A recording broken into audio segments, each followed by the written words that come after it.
சற்று நேர சிந்தனைக்காக தெரிந்து கொண்ட வேத வசனம் யோசுவா 3ஆம் அதிகாரம் 5வது வசனத்தை நான் வாசிக்கிறேன். யோசுவா ஜனங்களை நோக்கி, உங்களை பரிசுத்தம் பண்ணி கொள்ளுங்கள், நாளைக்கு கர்த்தர் உங்கள் நடுவிலே அற்புதங்களை செய்வார் என்றார் என்று சொல்லி நாம் வேத புத்தகத்திலே பார்க்கிறோம். அல்லேலூயா. யோசுவா ஜனங்களை நோக்கி, உங்களை பரிசுத்தம் பண்ணி கொள்ளுங்கள், நாளைக்கு கர்த்தர் உங்கள் நடுவிலே அற்புதங்களை செய்வார் என்று சொல்லுகிறது வேத புத்தகத்திலே பார்க்கிறோம். அன்புக்குரியவர்களே, இந்த சம்பவங்கள் ஆண்டவர் கிறிஸ்தவர்கள் எல்லாருக்கும் தெரியும். இது ஆண்டவர் தேவாதி தேவன் ஒரு பெரிய அற்புதம் செய்த ஒரு சம்பவத்தை இது குறிக்கிறது. யோசுவா ஜனங்களை நோக்கி, உங்களை பரிசுத்தம் பண்ணி கொள்ளுங்கள். பரிசுத்தம் என்பது நம்முடைய வாழ்க்கையிலே ஒரு சுத்தமான ஒரு வாழ்க்கை செய்வது. அல்லேலூயா. உங்களுடைய தொழிலே இருந்தாலும் சரி, உங்களுடைய வீட்டில் இருந்தாலும் சரி, நீங்கள் செய்யக்கூடிய காரியம் பரிசுத்தமாக இருக்க வேண்டும். அல்லேலூயா. இதைத்தான் இன்றைக்கு ஆண்டவர் விரும்புகிற ஒரு தேவனாக காணப்படுகிறார்.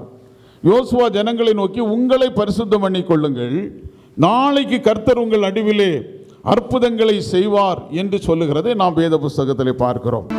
அன்புக்குரிய தேவனுடைய பிள்ளைகளே, இஸ்ரவேல் ஜனங்கள் அவர்கள் கானானுக்கு நேராக கடந்து சென்று கொண்டிருக்கின்றார்கள். ஆனால் கடைசியாக அந்த யோர்தான் நதி அவர்களுக்கு தடையாக காணப்படுகிறது. கானான் என்பது ஆசீர்வதிக்கப்பட்ட ஒரு நாடாக காணப்படுகிறது. அந்த இஸ்ரவேல் ஜனங்கள் எல்லாரும் அந்த நாட்டிற்காக கடந்து சென்று கொண்டிருக்கின்றார்கள். யோசுவா அவர்களை வழிநடத்தி கொண்டிருக்கிறார். இப்பொழுது அந்த யோர்தான் நதி அவர்களுக்கு தடையாக காணப்படுகிறது. ஐயோ, நாங்கள் யோர்தானுக்கு கடந்து செல்லுகிறோமே, யோர்தானுடைய ஆசீர்வாதங்களை நாங்கள் பெற்றுக்கொள்ள வேண்டுமே என்று சொல்லி எல்லா மக்களும் அந்த யோர்தான் நதியிலே அமர்ந்து கொண்டிருக்கின்றார்கள்.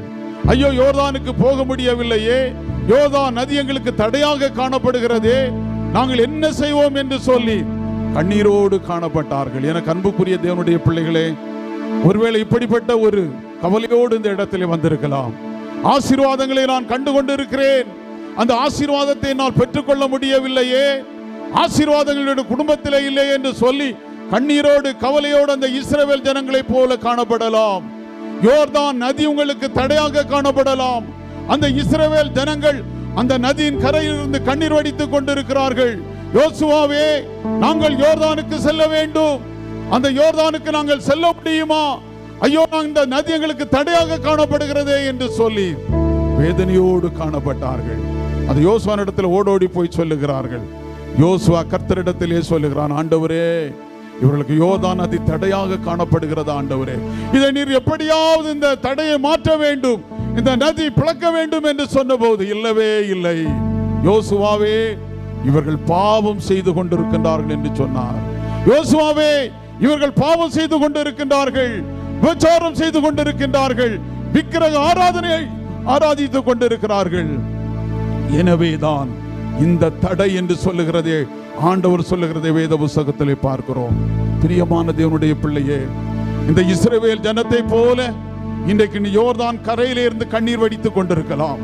நான் கானானை பார்த்து கொண்டிருக்கிறேன், கானான் எனக்கு வெளிவிடவில்லையே என்று சொல்லி கண்ணீரோடு காணப்படலாம். ஆண்டவர் ஆவியானவர் இந்த இடத்துல உன்னிடத்தில் பேசிக் கொண்டிருக்கிறார். என்ன தெரியுமா? ஆண்டவருக்கு விரோதமாக ஏதோ ஒரு பாவத்தை செய்து கொண்டிருக்கிறாய். அல்லேலூயா.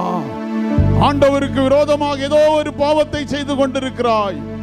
இன்றைக்கு ஆண்டவர் உன்னோடு பேசிக் கொண்டிருக்கிறார். மகனே, உன்னுடைய ஆசீர்வாதத்திற்கு தடை ஏன் தெரியுமா? எனக்கு பிரியமில்லாமல் நீ ஒரு காரியத்தை செய்து கொண்டிருக்கிறாய். நீ அதை விடுவிக்கிற போதுதான் நான் உனக்கு விடுதலை தருவேன் என்று சொல்லுகிறார். இந்த ஜனங்களிடத்திலே யோசுவா சொன்னவுடனே யோசுவா ஆண்டவரிடத்திலே போகிறான். ஆண்டவர் என்ன சொன்னார் தெரியுமா?